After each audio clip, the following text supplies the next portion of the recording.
In this guide, I'll show you how to allow apps from unknown sources on your Firestick or Fire TV. So the first thing you want to do is scroll over to Settings. Then once you're here, you want to scroll down and you want to look for Device and Software. So we're going to select that, and then we're going to go to About. And what you want to do on your remote is you want to press the select button 7 times. Now, when you do this, you will get a little thing at the bottom giving you a countdown after you've pressed 7 times. And this is actually going to enable developer options on your Fire Stick or Fire TV. Now, once you've done that, you want to press back on your remote, and you should see developer options here. So go ahead and select that. And here's where you'll see install unknown apps. Now, this is the area where you'll be able to grant permission once you install an application that has the ability.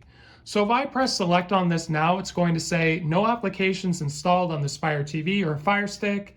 Have requested permission to install other apps. You'll be able to grant permission once you install an application that has that ability.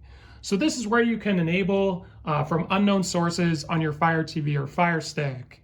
If this video was helpful, like and subscribe, and we'll see you in the next one.